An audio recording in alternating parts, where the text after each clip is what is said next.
Ladies and gentlemen, once again, it's our pleasure to have you join us this afternoon. We're going to be attention for just a few minutes. I'd like to cover the important safety features of this Boeing 737-800. You'll find the safety information card in that seat back or literature pocket in front of you.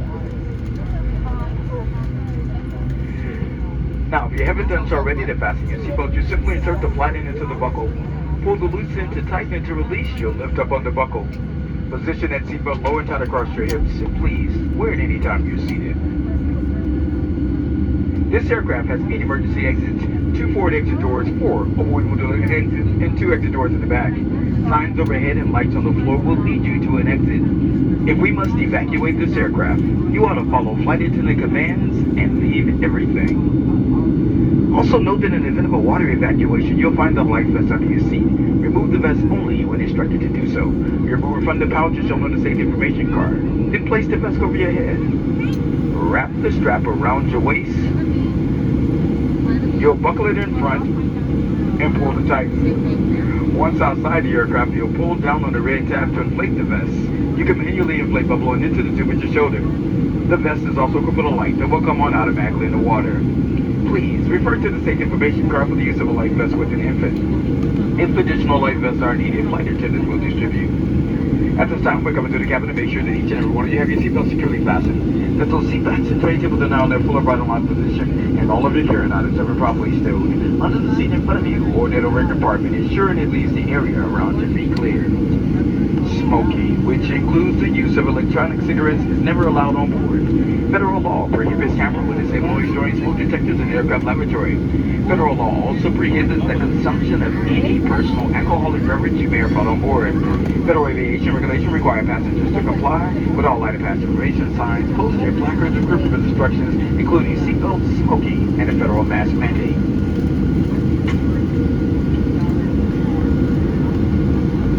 And although we never anticipated changing cabin pressure needed for oxygen masks, we offer the compartment overhead. To start the flow of oxygen, just reach up and pull a mask towards you, fully extending the plastic tubing. Remove your mask or face cover at that time, then place the oxygen mask over your nose and mouth and breathe normally. Secure it with the elastic band around your head. Although the plastic bag may not inflate, oxygen will be flowing to the mask. If you're traveling with an infant or a small child or seated next to someone who needs assistance, please place your own mask on first. The uniformed crewman will let you know when the mask are no longer needed. As flight attendants, we are here for your safety as well as your comfort, but please report in and welcome behavior to the flight attendant. At this time, we invite you to sit back, relax, enjoy the flight. 3 hours, 11 minutes and run with us to Buffalo. Anything that Barbie, Andrea, Clarence, or myself riding into make a flight more enjoyable, don't hesitate to ask. My final reminder once again is to please continue to wear those face masks and face covering. Ensure it covers both your nose as well as your mouth throughout the entire duration of the flight. Even when you're eating and drinking, please replace that mask over your nose and mouth between the sips of your drink, between the bites of anything you're eating. Once again, remember that the face mask requirement is required for all individuals 2 years and older. Thanks again for joining us. Back, relax, enjoy the flight. Welcome aboard.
for takeoff, you need additional lighting. Press the light bulb symbol that you'll find located in that passenger service unit, which is directly above your seat.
We're now next in line for departure. Once again, check to make sure your seatbelts are securely fastened. Enjoy your flight.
engines are waiting now reset altitude. I invite each and every one of you to recline that seat to a comfortable position and enjoy the 3 hours 11-minute flight with us en route to Buffalo. As you're getting comfortable,